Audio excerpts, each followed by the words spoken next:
el amor que el Señor tuvo para con nosotros. Y precisamente, y pensando en esta semana, en semanas anteriores, por motivo de la Semana Santa, estuvimos orando y pensando qué temas traer para estas semanas antes de Semana Santa, las 3 semanas que nos siguen. Estaremos estudiando algunos pasajes que tienen que ver con la encarnación, muerte, resurrección de nuestro Señor Jesucristo, la exaltación de nuestro Señor y Salvador Jesucristo. Y en Semana Santa precisamente siempre el tema es la muerte, ¿verdad? La pasión de nuestro Señor y Salvador Jesucristo, pero ¿por qué no ir un poco atrás? Y hoy quiero iniciar con una pregunta, y el título de la predicación de hecho es una pregunta: ¿por qué Dios se hizo hombre? ¿Por qué murió Jesús? ¿Por qué Dios tuvo que hacerse hombre?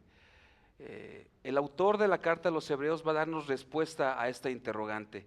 Hebreos 2, 10 al 18 es nuestro pasaje hoy, en estos temas selectos que tendremos esta y las siguientes 3 semanas por lo menos, temas relacionados a la muerte, sepultura, resurrección, exaltación, ascensión, entrada triunfal de nuestro Señor y Salvador Jesucristo. Así que vuelvo a la pregunta: ¿por qué Dios se hizo hombre?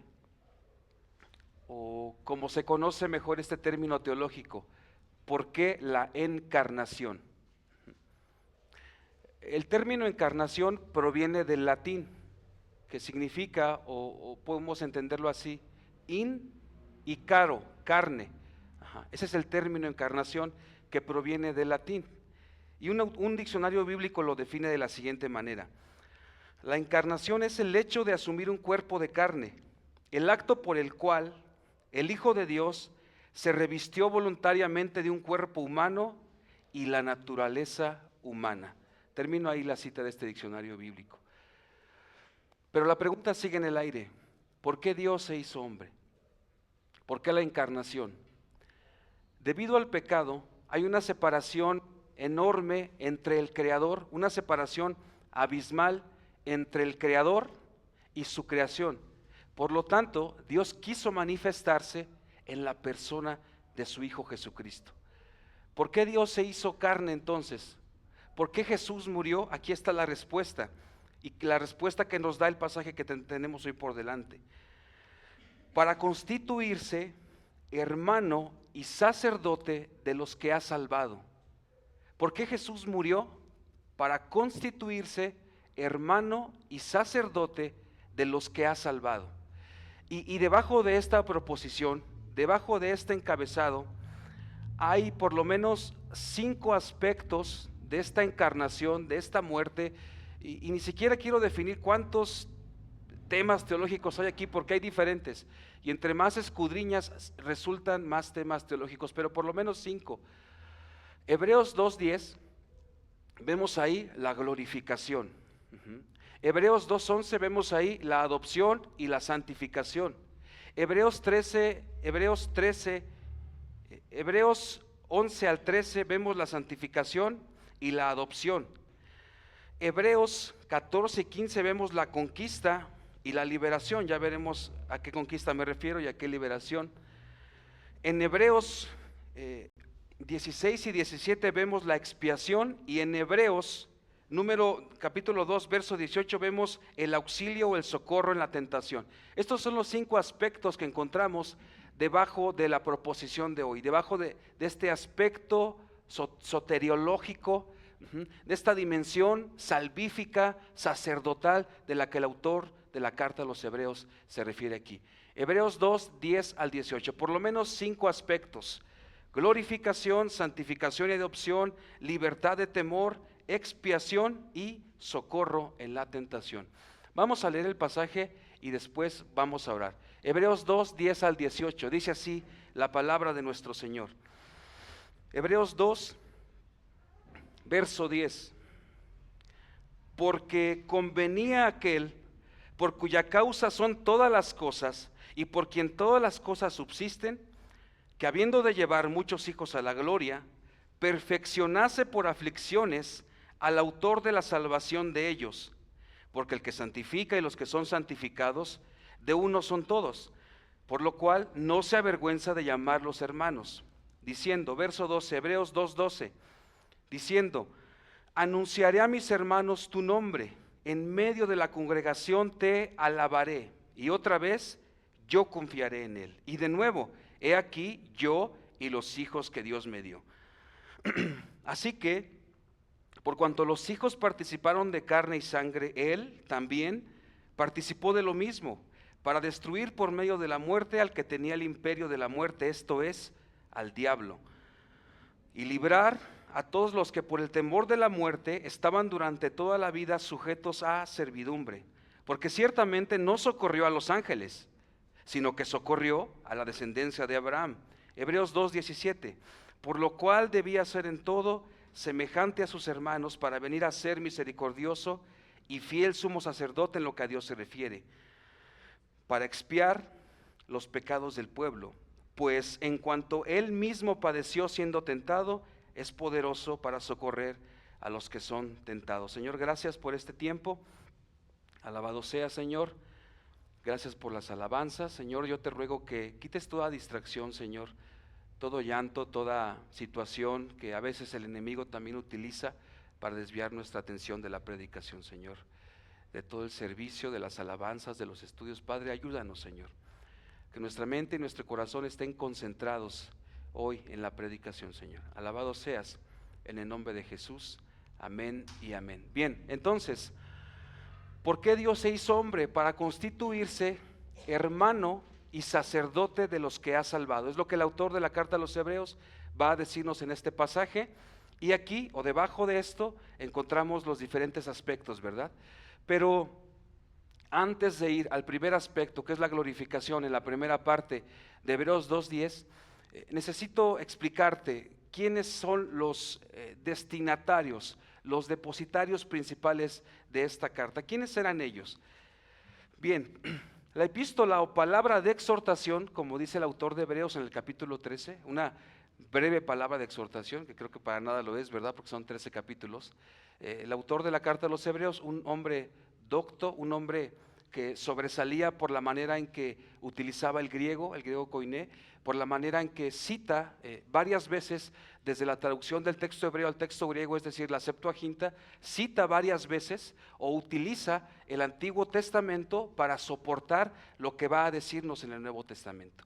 Es decir, él está aplicando el pasaje. Hay una parte cuando tomamos clase de predicación con nuestro pastor Antonio Ortega, que él habla de punto, prueba, pintura y práctica. Pues el autor de la carta a los Hebreos tomó bien su clase con el pastor Antonio Ortega, porque nos da un punto y luego nos da un pasaje para soportar, y es lo que hace el autor de la carta a los Hebreos, utilizando todo el Antiguo Testamento. Pero regreso al punto. ¿Quiénes eran los depositarios principales de esta palabra de exhortación?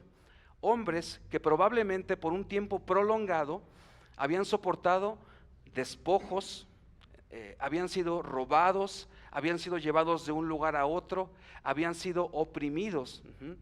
Ahora, también ellos probablemente estaban tentados, lo más seguro es que sentían nostalgia por el judaísmo. ¿A qué me refiero? A que siendo cristianos estaban padeciendo persecución y probablemente querían o posiblemente querían volver al judaísmo, a donde no sufrían, a donde había estos ritos, sacrificios, sangre, donde probablemente no sufrían. Así que ellos eran tentados también a volver al judaísmo, pero el autor de Hebreos les advierte en el capítulo 6 de tener cuidado con la apostasía, de tener cuidado de dar marcha atrás, de tener cuidado, Hebreos 2, 1-4, de descuidar esa salvación tan grande. A ellos les dirige esta carta el autor de la carta a los Hebreos. ¿Y por qué también piensan muchos autores, muchos comentadores, que ellos estaban tentados a volver al judaísmo? Porque el templo en Jerusalén es destruido en el año 70 después de Cristo. Así que probablemente la composición de esta carta se da en el 67 al 69 después de Cristo, antes de que el templo fuese destruido por Tito Vespasiano, en ese momento un general, posteriormente sería un emperador. A ellos escribe la carta a los Hebreos, a estas personas que estaban sufriendo que estaban tambaleando en su fe. Probablemente tú te encuentras así hoy, sufriendo por algo, tambaleando, vacilante en tu fe. Escucha lo que el autor de Hebreos va a decirnos en este pasaje. Ellos probablemente sentían nostalgia por el judaísmo. Así que el autor de Hebreos se presenta como un pastor amoroso para presentarles al gran sumo sacerdote. De hecho, a lo largo de los 13 capítulos, el autor de la carta a los Hebreos intercala 5 aspectos principales con advertencias. Y lo que él resalta, lo que él escribe con mayúsculas es que Jesús es mejor. ¿Por qué Jesús es mejor, hermano Oscar? Porque es superior a los ángeles, porque es superior a Moisés, porque es superior al sacerdocio levítico, porque es superior a todos esos ritos y sacrificios, porque en Él se puede confiar, ¿sí? Porque en Él, dice en el capítulo 11, hablando de toda esta galería de los héroes de la fe, en Él se puede tener esta fe, mirando a Cristo Jesús.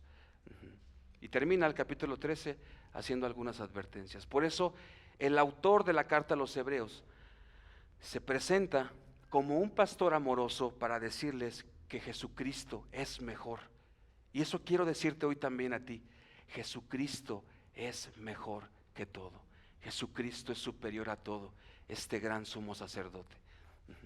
A ellos escribe el autor de la carta a los Hebreos, pero también a nosotros. Esto también es para nosotros, hermanos.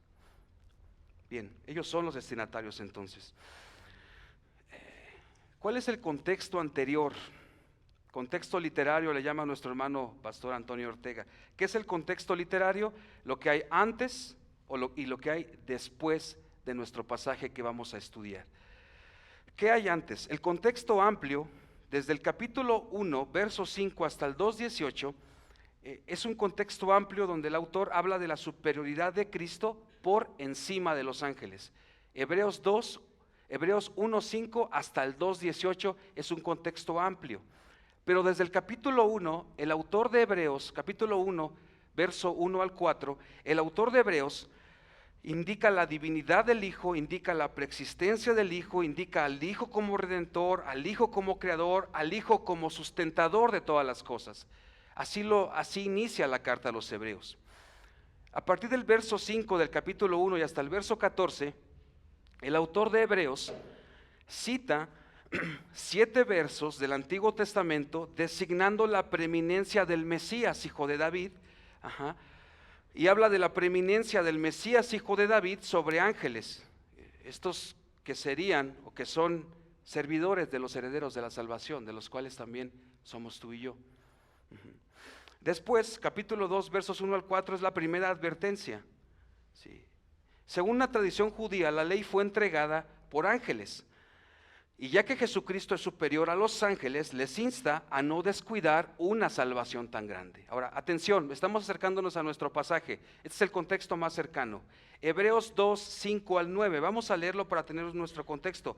El Hijo de Dios es presentado como hermano, ¿sí? Como hermano de los hombres. De hecho, por primera vez en la carta se habla por su nombre recibido en la encarnación. ¿Cuál es el título de nuestra predicación? ¿Por qué Dios se hizo hombre? La encarnación.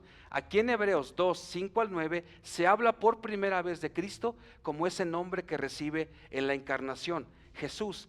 Dice Hebreos 2, 5, porque no sujetó a los ángeles el mundo venidero acerca del cual estamos hablando. Pero alguien testificó en cierto lugar diciendo, ¿qué es el hombre? Aquí está citando el Salmo 8 desde la Septuaginta. ¿Qué es el hombre para que te acuerdes de él? O el hijo del hombre para que le visites. Le hiciste un poco menor que los ángeles, le coronaste de gloria y de honra y le pusiste sobre las obras de tus manos. Todo lo sujetaste bajo tus pies. Porque en cuanto le sujetó todas las cosas, nada dejó que no sea sujeto a él. Pero todavía no vemos que todas las cosas le sean sujetas. Pero vemos, atención aquí, vemos a aquel que fue hecho un poco menor que los ángeles. ¿A quién? A Jesús, coronado de gloria y de honra, a causa del padecimiento de la muerte, para que por la gracia de Dios gustase la muerte por todos. Aquí está la encarnación del Hijo de Dios. Entonces, Hebreos 2:7. El contexto amplio, el Hijo de Dios es superior a los ángeles, dice el texto, Hebreos 2:7. le hiciste un poco menor que los ángeles. El Hijo del Hombre ha experimentado la bajeza humana, incluyendo, por supuesto, ¿qué pasó con Jesús en la cruz? Incluyendo, experimenta la bajeza humana, incluyendo la muerte. Y aquí entramos entonces al primer aspecto de esta salvación. Al primer aspecto, la glorificación. Hebreos 2:10. Entramos a nuestro pasaje. Hay tanto aquí, hermanos. Vamos a ver este primer aspecto de las riquezas que tenemos en Cristo, la glorificación. Hebreos 2, capítulo 10, dice en su primera parte. Dice Hebreos 2:10, porque convenía a aquel por cuya causa son todas las cosas y por quien todas las cosas subsisten, que habiendo de llevar muchos hijos a la gloria, perfeccionase por aflicciones al autor de la salvación. ¿A quién convenía esto? ¿A quién se refiere cuando está hablando de esto? Porque convenía a aquel. Dice, vamos por favor a Romanos 11:36. Vamos paso a paso. Porque convenía a aquel, dice, ¿verdad?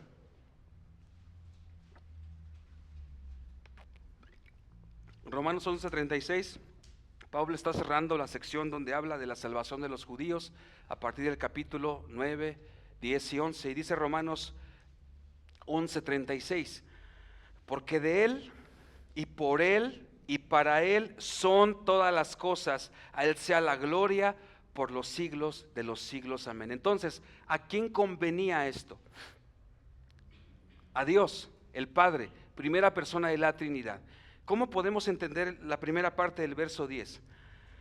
Era propio de aquel, al consumar el plan de redención trazado, era propio la aflicción del Hijo, es decir, la aflicción del Hijo fue ordenada por el Padre para llevar a cabo su plan redentor y llevar muchos a su presencia, a la gloria. Era un plan trazado por Dios. Por eso dice, porque convenía al Hijo, al Padre, perdón, que Cristo fuese sujeto a esta aflicción, que perfeccionase por aflicción, porque convenía al Padre. Y repito, ¿cómo se puede entender? La idea es, era propio de aquel, al consumar el plan de redención trazado, la aflicción del Hijo fue ordenada por el Padre. ¿Por qué? Porque Dios, a través de la muerte y aflicción de Cristo, se propuso llevar muchos. ¿Cuál es el primer aspecto? Glorificación, llevar muchos a la gloria. Romanos 8:17, vamos ahí por favor. Romanos 8:17. Dice Romanos 8:17, y si hijos, también herederos, herederos de Dios y coherederos con Cristo, si es que padecemos juntamente con Él, para que juntamente con Él seamos glorificados. Primer aspecto, la glorificación. A Dios le plació. El plan que Dios ejecutó con la muerte de Cristo es un plan trazado desde antes de la fundación del mundo. Porque convenía aquel por de que son todas las cosas, ¿verdad? Aquí está el primer aspecto, la glorificación. En síntesis, los sufrimientos y la muerte de Cristo formaron parte del plan perfecto trazado por Dios. Y no solo el sufrimiento, vamos a llegar más allá adelante. Sí. Aquí el autor, entonces, en la segunda parte del verso 10, cobra sentido cuando señala que el autor de nuestra salvación habla de perfeccionarse por aflicción. ¿A qué se refiere? Cristo en su humanidad no había experimentado, ¿qué, hermanos? La muerte, ¿verdad? Perfeccionarse por aflicción, y lo vamos a ver más adelante, Hebreos 2, 17 y 18, para que Él nos comprenda en el sufrimiento. Cuando habla de perfeccionarse, no se refiere a que Cristo era imperfecto. Esto iría en contra de la Escritura, porque Juan 1:29 dice, he ahí el Cordero de Dios que quita el pecado del mundo, el Cordero sin mancha. Cuando habla de perfeccionarse, no es que Cristo sea imperfecto, sino que a través de la muerte que experimentó en la cruz, a través de ello, Él sería perfeccionado. ¿Por qué? Para experimentar la muerte como la experimenta todo ser humano, la muerte física. Por eso habla de perfeccionarse por aflicción, perfeccionarse por aflicción. ¿Cristo es imperfecto? Por supuesto que no. Pero esta muerte, dice un autor, hace perfecto a Cristo en cuanto a Salvador. Esta muerte hace perfecto a Cristo en cuanto a Salvador, dice un autor. Ahora, ¿qué hace el autor de la carta a los Hebreos? ¿A qué mencioné que alude mucho? Al Antiguo Testamento. ¿Cuál era la función de los sacerdotes delante de Dios? Interceder. Era un intermediario, ¿verdad? En el Antiguo Testamento ellos intervenían entre el hombre y Dios. ¿Cuál es la función aquí de Cristo? De hecho, esta palabra alude también a pasajes como Éxodo 29 y Levítico 8. ¿Por qué? Si recordamos que el autor presenta a Cristo en la dimensión sacerdotal, esta primera parte del verso 10 también da la idea, refleja lo siguiente, recordando Éxodo 29 y Levítico 8. En aquel contexto de Éxodo 29 y Levítico 8, dado a los sacerdotes y sumos sacerdotes, en ese contexto, ese rito capacitaba a los sacerdotes para comparecer delante de Dios. Y la idea es llenar las manos con las víctimas. ¿Qué hace el autor de Hebreos cuando presenta el Antiguo Testamento? Como sombra, como tipo, como figura de algo mejor que se revela ya en el Nuevo Testamento con Cristo. Entonces, ¿cómo es la escritura, hermanos? Está hablando del sumo sacerdote Jesucristo. Y la idea entonces es aquellos sumos sacerdotes imperfectos, como también lo dice Hebreos capítulo 5 verso 1, sumos sacerdotes imperfectos que intercedían. Pues aquí Cristo, el sumo sacerdote perfecto, la idea es que se perfecciona por medio de la muerte. ¿Sí? No es que Cristo sea imperfecto, Él es 100% Dios, 100% hombre, impecable, Juan 1:29, sino que está hablando de ser perfeccionado a través de la muerte física. Continuamos ahí entonces. Dice Carlos Spurgeon, esta es la cita: no es que Cristo necesitara ser perfecto en su naturaleza, sino perfecto en su capacidad de ser el capitán de nuestra salvación, completo en todas las funciones que desempeña para con su pueblo, su pueblo de redimidos. Así que Cristo debía sufrir para compadecerse. Termino ahí la cita. Continuamos, Hebreos 2, verso 10. Hebreos 2, verso 10, segunda parte dice: habiendo de llevar muchos a la gloria, perfeccionarse por aflicción, al autor de la salvación de ellos. Muchos traducen esta palabra autor como pionero. Martín Lutero lo traduce como caudillo. Hebreos 2:10, para que perfeccionase por medio de la muerte a Cristo Jesús, para que este autor, este pionero, este caudillo, como dice Martín Lutero, nos lleve ¿a dónde? A la gloria. Sí. Final del verso 10, esa palabra puede traducirse como pionero, caudillo. Cristo, ese pionero caudillo, es el encargado de introducir a los hombres en la gloria de Dios. Es lo que está diciendo el autor de la carta a los Hebreos. Y vayan por favor a Hechos 3:15. Miren lo mismo que dice refiriendo Lucas, registra las palabras del apóstol Pedro. Hechos 3:15. Miren cómo utiliza esta palabra también. Hechos 3:15 dice: y matasteis al autor de la vida, a quien Dios ha resucitado de los muertos, de lo cual nosotros somos testigos. Es el autor que nos lleva a la gloria con Dios, es por medio de Cristo. Sí. Este autor que nos lleva a la gloria con Dios, este autor, y cuando habla de la gloria es estar en esa posición con Dios. Sí.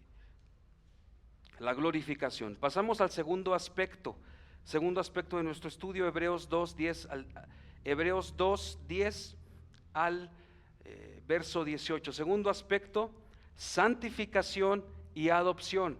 Hebreos 2:11 al 13. Santificación y adopción. Dice así Hebreos 2:11, voy a leer el verso 11.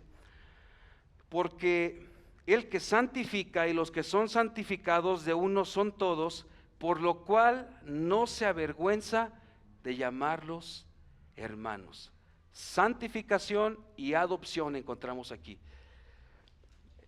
Hermanos, el Hijo de Dios, la segunda persona de la Trinidad, el Dios y hombre, no se avergüenza de llamarte hermano si tú has confiado en Cristo como Señor y Salvador. Él es nuestro hermano mayor. Y dice el verso 11 que no se avergüenza de llamarnos hermanos, sino, escuchen lo que dice Hebreos 10:10.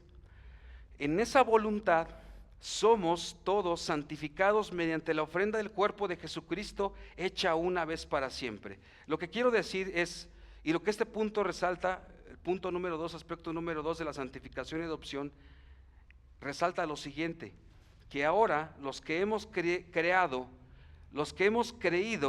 en Cristo Jesús como Señor y Salvador, somos posicionalmente santos. Justificados pues por la fe tenemos paz para con Dios. Somos posicionalmente santos. Número 1, pero no nos quedamos ahí, sino que hay otra cuestión u otra enseñanza que se conoce como la santificación progresiva. Es decir, somos santificados progresivamente hasta que estemos en gloria, como dice Hebreos 2:10, con nuestro Señor, con el Señor nuestro Dios. Santificación progresiva. Y aquí caben las palabras del apóstol Pablo en el capítulo 1, verso 6 de la carta a los Filipenses. El que comenzó en vosotros la buena obra, la perfeccionará hasta ¿cuándo, hermanos? Hasta el día de Jesucristo. ¿Sí?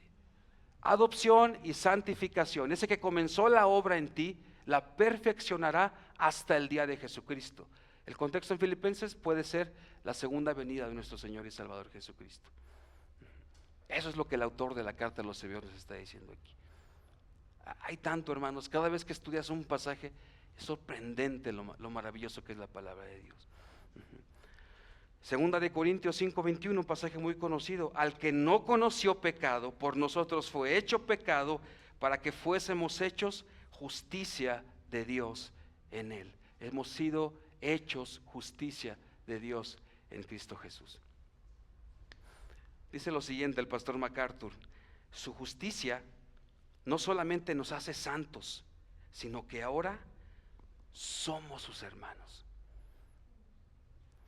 Seres humanos pecadores, nuestra tendencia siempre es esa, hermanos: el pecado, el ir en contra de lo que Dios estableció en su palabra. Pero para aquellos que han creído en Cristo Jesús, el Hijo de Dios no se avergüenza de llamarte hermano. Pero escuchen lo que dice y advierte Marcos 3:35. Porque todo aquel que hace la voluntad de Dios, ese es mi hermano y mi hermano, ese es mi hermano y mi madre. Todo aquel que hace la voluntad de Dios. Y puedes preguntarte hoy, estando aquí sentado, ¿tú haces la voluntad de Dios? ¿Realmente conoces a Cristo como para hacer su voluntad? De manera imperfecta, sí, pero realmente tú puedes decir que eres un hermano, que eres coheredero con Cristo Jesús por hacer la voluntad de Dios. Y la pregunta no es si vienes a la iglesia, la pregunta no es si oras, la pregunta no es si buscas a otros hermanos, la pregunta es: ¿has nacido de nuevo? ¿Te has arrepentido verdaderamente de tus pecados? Cualquiera de nosotros podemos llamarnos cristianos y vivir de una forma totalmente pagana allá afuera, pero la pregunta es: ¿has nacido de nuevo? ¿Haces la voluntad del Padre por medio del Hijo para llamarte hermano de Cristo Jesús? Esa es la pregunta, hermanos. Hay muchos millones de cristianos nominales, en nombre nada más. ¿Haces verdaderamente la voluntad del Padre? Marcos 3:35. Por otra parte, esta es la solidaridad del Hijo de Dios para con sus hijos. La santificación, hermanos, es para toda la vida. Así que cuando tú pecas, no te desanimes. Corre a confesarle tu pecado a Dios. Primera de Juan 1:9, si confesamos nuestros pecados, Dios es fiel y justo para perdonar nuestros pecados. Juan 17:17, santifícalos en tu verdad, tu palabra es verdad. Contrario a lo que hacemos muchas veces nosotros, nos avergonzamos de llamarnos hermanos en Cristo. ¿Te avergüenzas de llamar hermano en Cristo a hermanos que a tu manera de ver son hermanos inferiores a ti? ¿Es esto cierto o no? Nos sentimos superiores a otros hermanos porque estamos en una iglesia bíblica y nos da vergüenza llamar hermanos a otros hermanos. Cristo no se avergüenza, ¿eh? Ya lo vimos en Gálatas, hay una línea muy delgada entre el legalismo, ¿verdad?, y el no ser legalistas. Y nos podemos envanecer y decir, bueno, yo ya estudié en palabra de gracia, ya los demás, y los miro así. No, hermanos, nos avergonzamos de llamar hermanos a otros. ¿Sí? Y esto no debe ser así, porque Dios también les llama hijos a ellos por medio de Cristo, nuestro hermano mayor. Nos avergonzamos incluso de que en la calle, en el trabajo, en donde nos desarrollamos, sepan que somos cristianos, ¿cierto o no? Al contrario, debería darnos orgullo, bueno, y vivir una vida que vaya de acuerdo a esto, ¿verdad? Pero jamás debemos avergonzarnos de llamarnos hermanos unos a otros. Es que ellos no tienen cierta doctrina. Hay doctrinas, hermanos, que nos unen, independientemente de la denominación. Hay doctrinas que son como la columna vertebral, y hay cuestiones que son de conciencia, como dice Romanos 13. Pero en estas cuestiones de conciencia, y por no amar al hermano débil, decimos, él no es mi hermano porque él no cree en lo que nosotros creemos. Decía un autor del siglo XVIII que en el cielo nos vamos a encontrar wesleyanos, metodistas, pentecostales, presbiterianos, reformados, calvinistas, arminianos, ¿sí? Porque esos son sobrenombres, adjetivos que hemos dado nosotros los seres humanos. Así que jamás te avergüences de llamar hermano a otro hermano en Cristo. Jamás te avergüences de llamar, porque Cristo no lo hace. El Hijo de Dios no lo hace, hermanos. Nuestro bendito Salvador no lo hace y se compadece de nosotros. Para remachar lo que acaba de decir, cita el Salmo 22. Vamos al Salmo 22, lo estudiamos hace unos meses. Salmo 22.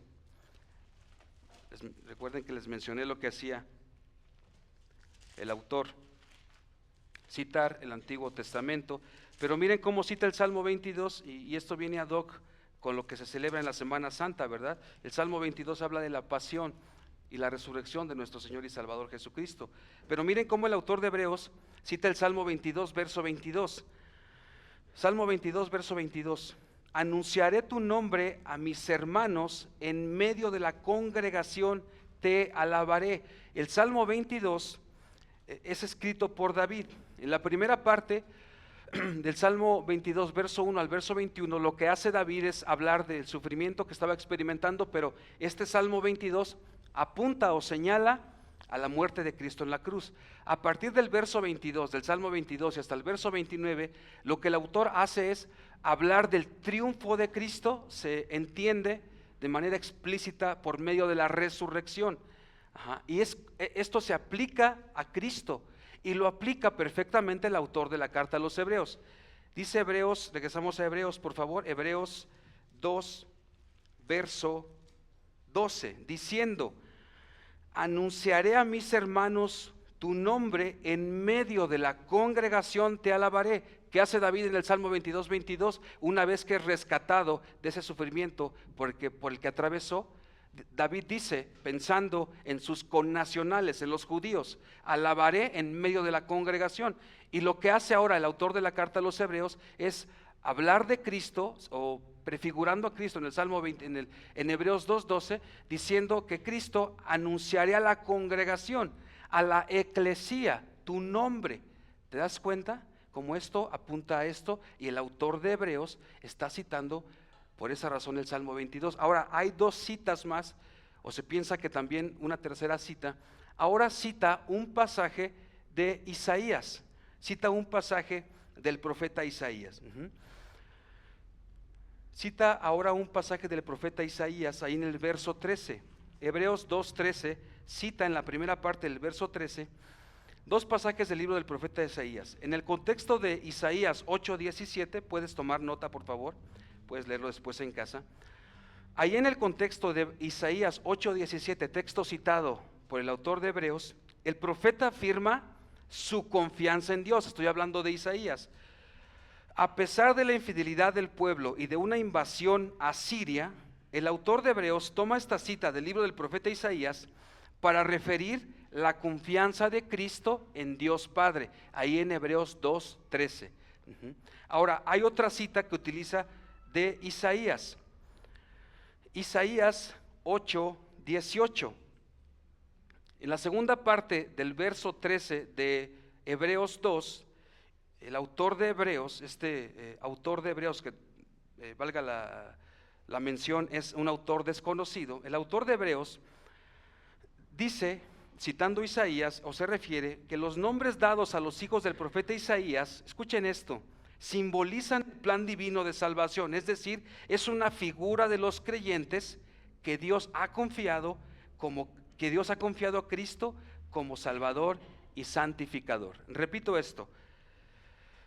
Los nombres dados a los hijos del profeta Isaías, en la cita que ya mencioné, Isaías 8:18, simbolizan el plan divino de salvación, es decir, es una figura de los creyentes que Dios ha confiado a Cristo como Salvador y como santificador. Es lo que está diciendo aquí el autor de carta a los Hebreos, citando el Salmo 22, citando el libro del profeta Isaías y probablemente citando también 2 de Samuel 22:3, donde hay un salmo incrustado ahí en 2 de Samuel 22:3, donde lo que refiere el autor David es a Dios como su roca, como su fortaleza.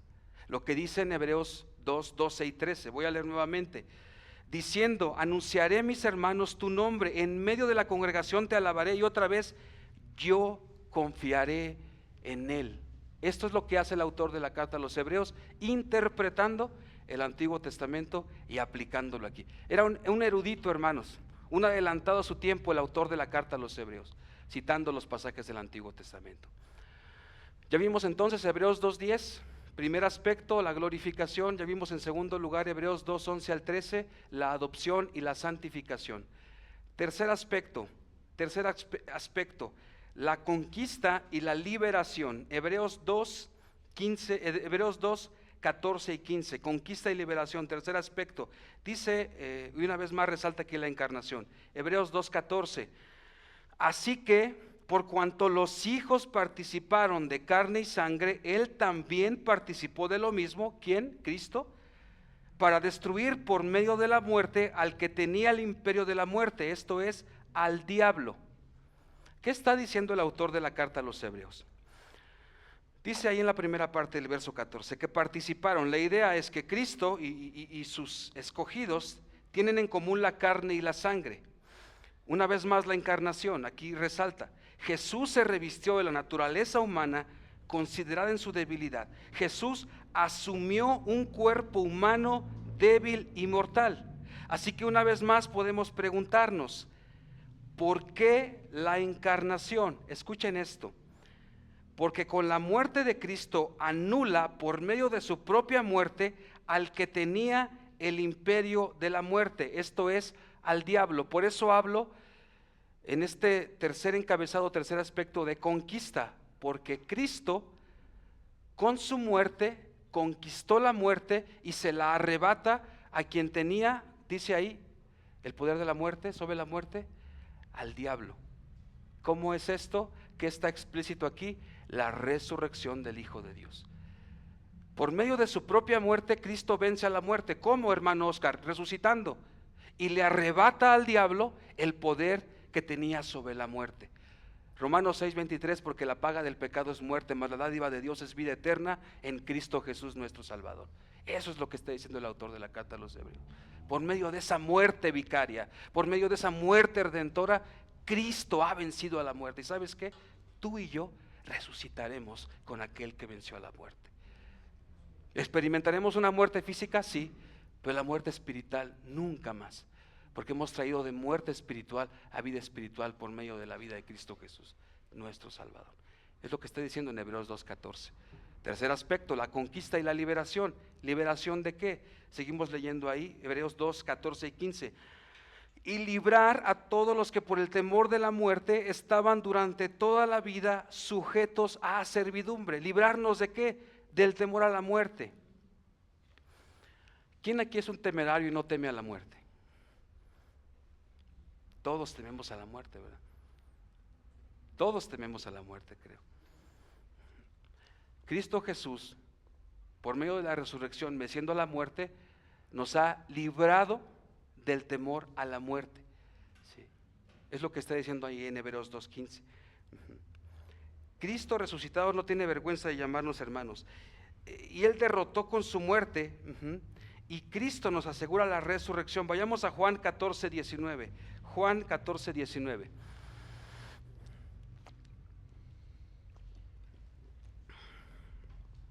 Escuchen lo que dice Juan 14:19.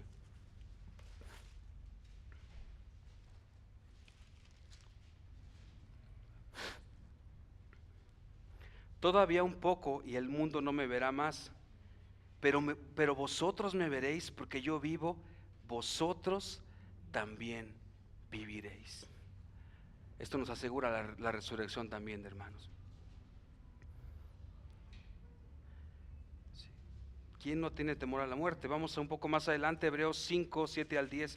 Escuchen lo que dice el mismo autor de Hebreos.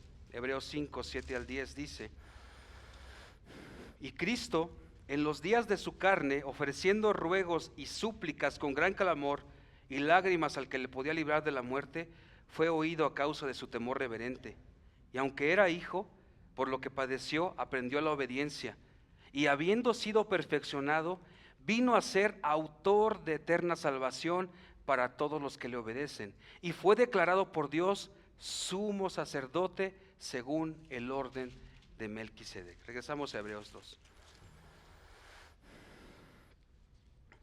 ¿Quién no tiene temor a la muerte? Creo que entre más avanzamos en edad,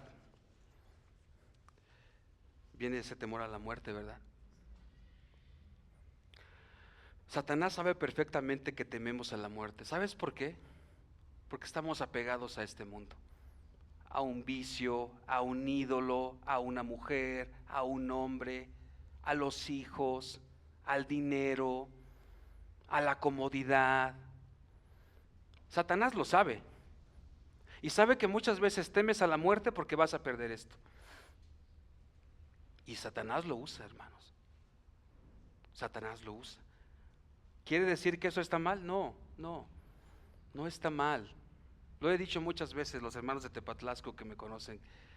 No está mal desear algo más, no está mal amar a nuestros hijos, no está mal amar un trabajo. El problema es cuando lo idolatramos y cuando pensamos en no querer morir por dejar este mundo, hermanos. Esa es la idea. Escuchen esto, los que no conocen a Cristo que se encuentran esta tarde aquí. El que muere siendo esclavo del pecado, lo hace para tormento eterno. Cristo anula, dice el verso 14, el poder de la muerte, pero el que muere siendo esclavo del pecado, lo hace para tormento eterno en el infierno. Primera de Juan 3:8, el que practica el pecado es del diablo, porque el diablo peca desde el principio. Para esto apareció el Hijo de Dios, para deshacer las obras del diablo. Si hoy estás escuchando este mensaje y no has confiado en Cristo como Señor y Salvador, es momento de que vengas en arrepentimiento. Si crees que porque en algún momento levantaste la mano y dices que eres cristiano, pero no vives a la luz de esto, hoy es momento para que te arrepientas y confíes en Cristo como Señor y Salvador. ¿Quién no tiene temor a la muerte? ¿Quién es un temerario? Sí, es normal el temor a la muerte, a lo desconocido. Es un paso a lo desconocido, porque nadie ha regresado de la muerte para decirnos qué se siente estar del otro lado, ¿verdad? Así que es un temor a lo desconocido. Cristo nos ha librado de la muerte corporal. Sí. Cristo no nos ha librado de la muerte corporal, pero sí de la muerte espiritual. Hermanos, los creyentes tenemos certeza de la futura resurrección. Primera de Corintios 15:20. Mas ahora Cristo ha resucitado de los muertos, primicias de los que durmieron es hecho. Cristo ha resucitado de los muertos y es primicia. Es decir, Cristo es el primero en resucitar, que ha vencido a la muerte. Por lo tanto, nosotros venimos después de nuestro hermano mayor, quien es Jesucristo. Alguien ha dicho lo siguiente: Para los creyentes la muerte ya no es un callejón sin salida, sino un camino hacia la comunión definitiva con Cristo y con Dios. El apóstol Pablo dice, Filipenses 1:21, para mí el vivir es Cristo, el morir es ganancia, hermanos. Es lo que el autor de Hebreo nos está diciendo. En solo pocos versos el autor de Hebreo nos está diciendo tanto, ¿sí? El temor, hermanos, nos esclaviza totalmente, sobre todo viviendo en este país con tanta inseguridad. El temor a la muerte nos esclaviza, pero cuando hay una esperanza de resurrección, nuestra perspectiva debería cambiar. Escribe el pastor MacArthur, la muerte ya no produce más miedo porque simplemente es la liberación a la presencia de Dios. La muerte ya no produce más miedo, dice el pastor MacArthur, porque simplemente es la liberación a la presencia de Dios. Que esto nos dé confianza, hermanos, en ese temor que podemos tener, en ese apego a este mundo y que por eso no queremos morir, ¿verdad? Primera de Corintios 15:55, y somos hallados falsos testigos de Dios porque hemos sido testificados del Dios, y somos hallados falsos testigos de Dios porque hemos testificado de Dios que Él resucitó a Cristo, al cual no resucitó si en verdad los muertos no resucitan.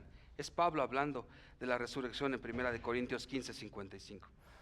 Cuarto aspecto, Hebreos 2:16 y 17, la expiación. Y voy a recapitular un poco lo que hemos visto. No olvidemos el contexto amplio. Cristo superior a los ángeles. Debido a su estatus de hijo, Cristo es superior a los ángeles. Por un poco de tiempo inferior debido a la encarnación, Hebreos 2:5-9. El Hijo de Dios se ha hecho solidario no a los ángeles, sino a la raza humana. Cuarto aspecto, expiación. Dice Hebreos 2:16 y 17. Porque ciertamente no socorrió a los ángeles, sino que socorrió a la descendencia de Abraham, por lo cual debía ser en todo semejante a sus hermanos, para venir a ser misericordioso y fiel sumo sacerdote en lo que a Dios se refiere, para expiar los pecados del pueblo. Vayan a Hebreos 6. ¿A qué se refiere cuando dice que no socorrió a los ángeles? Hebreos nos da la respuesta. Hebreos 6, versículos 13 al 17. Hebreos 6, 13 al 17. Cristo superior a los ángeles, pero no socorrió a los ángeles. Aquí sí, ¿a quién sí socorrió? Hebreos 6 dice, porque cuando Dios hizo la promesa a Abraham, no pudiendo jurar por otro mayor, juró por sí mismo, diciendo, de cierto te bendeciré con abundancia y te multiplicaré grandemente. Y habiendo esperado con paciencia, alcanzó la promesa, porque los hombres ciertamente juran por uno mayor que ellos, y para ellos el fin de toda controversia es el juramento para confirmación. ¿Por qué dice que no socorrió a los ángeles y sí a Abraham? Porque ¿cuál era la encomienda de Abraham y después del pueblo de Israel? Llevar el mensaje a los gentiles. Entonces, lo que el autor está diciendo aquí es que no socorrió a los ángeles, pero a la descendencia de Abraham. ¿A quiénes? A los que hemos confiado en Cristo Jesús como Señor y como Salvador, es lo que está diciendo ahí el autor de la carta a los Hebreos. Designa ahí en el verso 17 a Cristo como el Hijo de Dios. El capítulo 1 designa a Cristo como el Hijo de Dios. Capítulo 2, lo que estamos estudiando, designa a Cristo como el hermano de los hombres, es decir, hermano de los suyos, a los que auxilia. Hebreos 2, 16 y 17. A la descendencia de Abraham, a los que hizo las promesas. ¿A quién le hizo la promesa? A Abraham. En ti serán benditas todas las naciones. ¿A quién se refiere en el contexto? A los que hemos creído en Cristo Jesús como Señor y como Salvador.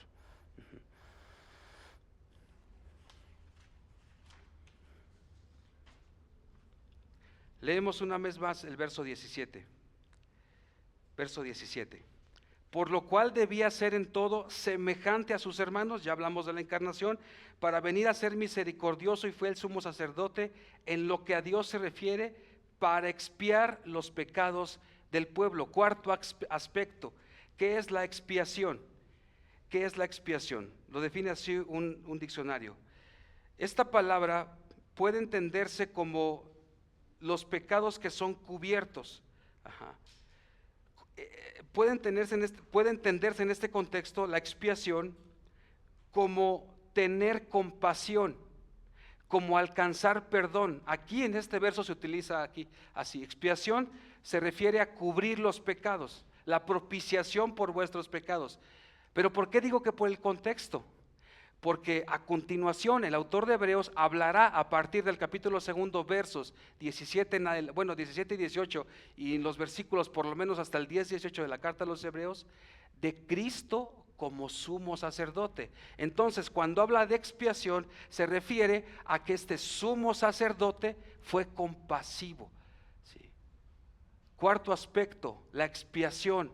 El fiel sumo sacerdote compasivo. Es lo que está diciendo aquí el autor de la carta a los Hebreos.